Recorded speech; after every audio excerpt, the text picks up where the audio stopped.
Antara Chromebook dan kereta cepat Jakarta-Bandung. Kalau Nadiem bisa dituntut karena kebijakan Chromebook, bagaimana dengan kebijakan Jokowi mengenai kereta cepat Jakarta-Bandung? Ketika publik mulai membahas kemungkinan tuntutan hukum terhadap Menteri Pendidikan Nadiem Makarim karena kebijakan pengadaan Chromebook yang dianggap boros dan tidak tepat sasaran, muncul pertanyaan yang jauh lebih besar. Kalau kebijakan seperti itu bisa dipersoalkan secara hukum, bagaimana dengan proyek raksasa bernama Kereta Cepat Jakarta-Bandung yang dipaksakan langsung oleh Presiden Joko Widodo? Proyek kereta cepat ini sejak awal bukan lahir dari kebutuhan, melainkan dari keinginan pribadi Jokowi untuk meninggalkan legasi monumental.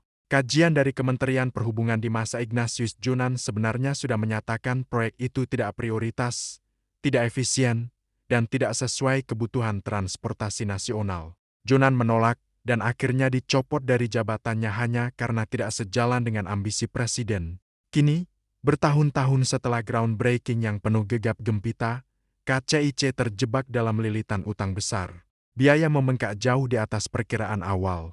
Pendapatan tiket tidak sebanding dengan beban operasional. Pemerintah Indonesia akhirnya harus menanggung konsekuensi fiskal yang berat, termasuk kemungkinan menalangi utang BUMN agar proyek tidak kolaps. Kalau dalam kasus Chromebook publik bisa menilai bahwa keputusan Nadiem tidak didasarkan pada kajian matang dan justru merugikan keuangan negara, maka logikanya hal yang sama seharusnya berlaku untuk proyek kereta cepat. Bedanya, Chromebook hanya bernilai ratusan miliar, sedangkan kereta cepat menelan puluhan triliun rupiah.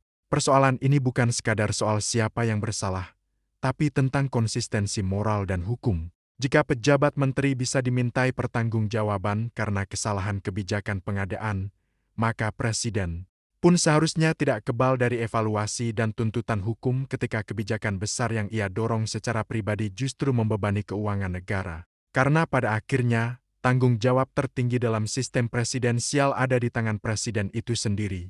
Dan sejarah akan mencatat apakah proyek kereta cepat menjadi simbol kemajuan, atau justru monumen dari kesalahan kebijakan yang dipaksakan atas nama ambisi pribadi. Apakah kita masih bisa menyebutnya sebagai keputusan strategis, atau sudah saatnya mempertanyakan di mana batas antara visi pembangunan dan penyalahgunaan kekuasaan?